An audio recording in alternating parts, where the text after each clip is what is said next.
Hello, यो video date कन्भर्जनको बारेमा हो। एडी डेट सिस्टम र बिएस डेट सिस्टम बिचको कन्भर्जनको।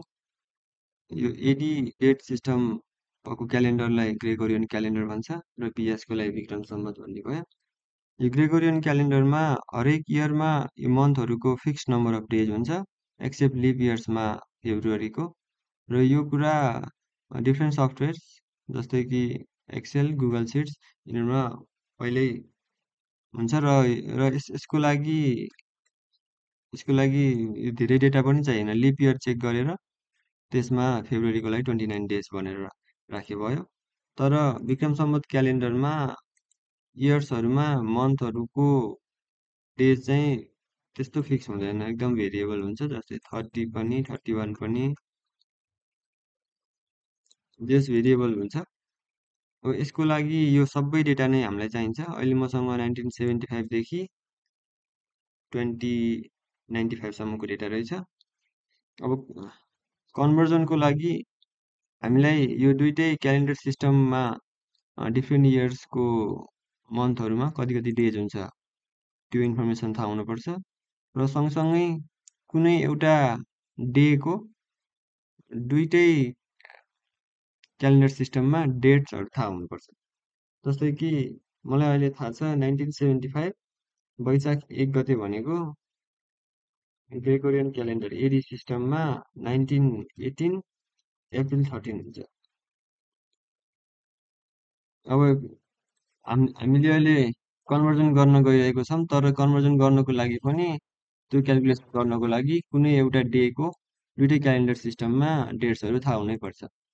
त्यो थाहा भइसकेपछि एउटा यो इन्फर्मेसन र दुइटै क्यालेन्डर सिस्टममा डिफ्रेन्ट इयर्सको मन्थहरूमा नम्बर अफ डेजहरू यो थाहा भइसकेपछि अब त्यसपछिको जुन पनि डेटको कन्भर्जन गर्ने भनेको सिम्पल प्लस माइनस मात्रै हो। जस्तै कि आजकै डेट 2081 चैत 14 गते।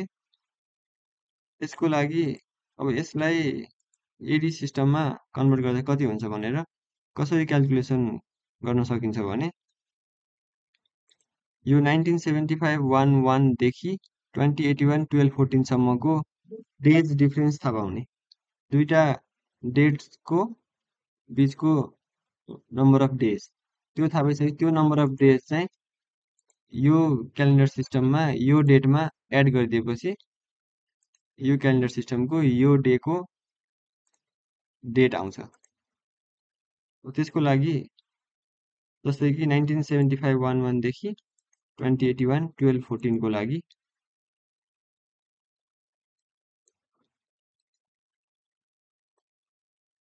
हामीले अहिले म्यानुअली गरेर हेरौँ। जस्तै कि 2080सम्म 38717 38717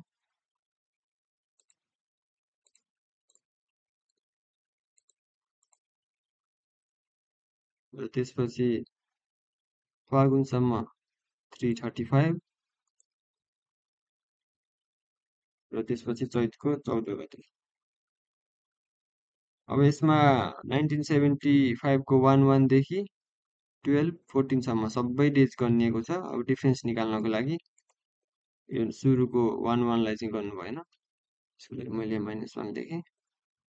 अब यति सम गरिसकेपछि भनेपछि यो दुईटा डेट्सको days number of days difference चाहिँ 390065 रहेछ। भनेपछि यो डेटमा यति नै नम्बर अफ डेज एड गरिदियो भने यो क्यालेन्डर सिस्टमको यो डेको लागि डेट पनि आउँछ। त्यसको लागि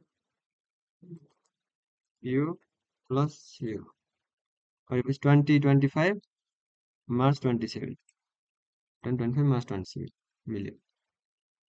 अब यो कन्भर्जन एडीबाट बिएसबाट एडीमा भयो। अब त्यसरी नै एडीबाट बिएसमा पनि सेम त्यसकै अपोजिट हो। जस्तै कि कुनै एउटा डेट लिम 1935।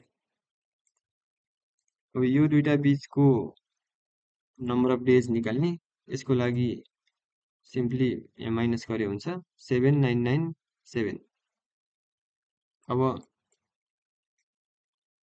सेम अब यहाँदेखि 7997 गन्दै जाने, गन्दै गएपछि कहाँ पुगिन्छ त्यही नै बिएस डेट भयो, 7997।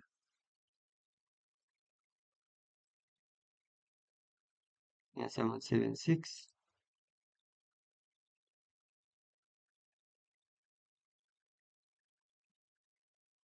यहाँसम्म भनेपछि 767997 भनेपछि 27, 7997 भनेपछि 21 भयो। 1996 को फागुन 21 पर्यो। अब यसको लागि मैले फर्मुलाहरू पनि फङ्सनहरू बनाएको छु, जस्तै कि एडी टु बिएस 1996 को फागुन 22, अघि हामी 1996 फागुन 22 कति आएको नम्बर अफ डेज 97,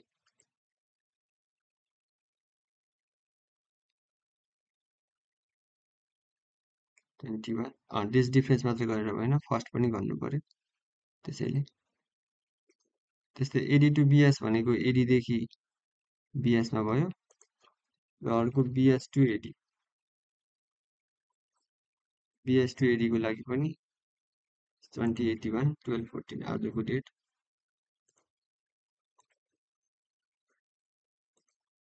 2025 327।